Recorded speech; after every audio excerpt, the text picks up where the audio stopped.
Bonjour, bonsoir à toutes et à tous, et bienvenue dans ce premier épisode de Contes et légendes du soleil levant. Je m'appelle Juan, et aujourd'hui je vais vous conter l'histoire du petit moulin magique.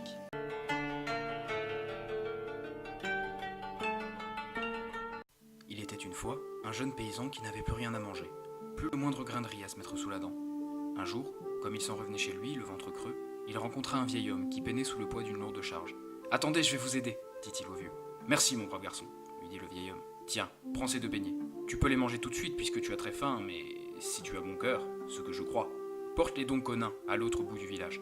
Ils sont encore plus affamés que toi. Ils n'ont rien mangé depuis 3 jours. » Le jeune homme hésita. Il avait si faim, et les beignets étaient si croustillants, si tentants. Mais il résista et alla les offrir aux nains. « Pour te remercier, lui dirent-ils, emporte ce petit moulin magique. Nous autres, les nains, nous n'avons pas le droit de nous en servir. Si tu tournes la manivelle vers la droite, il te donnera tout ce que tu désires. Si tu veux l'arrêter, tourne la manivelle vers la gauche. C'est simple, n'est-ce pas ?» Le jeune paysan courut chez lui et appela sa femme.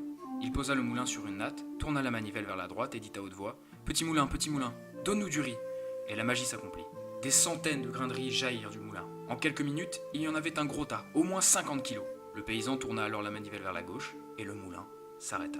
« Et maintenant, petit moulin, donne-moi du poisson et du vin, s'il te plaît. » Un gros poisson et un pot apparurent. Le jeune paysan et sa femme firent cuire le riz et le poisson et se rassasièrent. C'est si bon de manger quand on a faim. Après le repas, le jeune homme reprit son petit moulin et dit « Petit moulin, donne-moi de l'avoine pour mes chevaux. » 3 petits tours vers la droite, et le seau s'emplit d'avoine. Le lendemain, le jeune homme organisa une grande fête. Il invita tout le village et aussi les nains qui repartirent en emportant plein de bonnes provisions fournies par le moulin magique. Ce soir-là, tout le monde était très gai, sauf le frère du paysan, un vilain bonhomme, très jaloux. Quand la nuit fut tombée, ce méchant homme revint sans faire de bruit dans la maison de son frère et vola le moulin magique. Il courut au port, sauta dans son bateau et s'enfuit. Parvenu au milieu de la mer, il sortit 2 tartines de son sac et les goûta. Il ne les trouva pas assez salées et aussitôt, il posa le petit moulin sur le pont et lui commanda du sel en tournant la manivelle vers la droite. Le petit moulin fit son devoir et donna du sel, encore du sel. Le vilain bonhomme, ne sachant pas comment arrêter le moulin magique, l'insultait et criait. Et bientôt, le bateau s'enfonça dans les flots, emportant avec lui le voleur. Le moulin se posa sur un lit de sable fin et continua de tourner, et de fournir du sel, encore du sel, toujours du sel. C'est depuis ce temps-là, dit-on, que la mer est salée.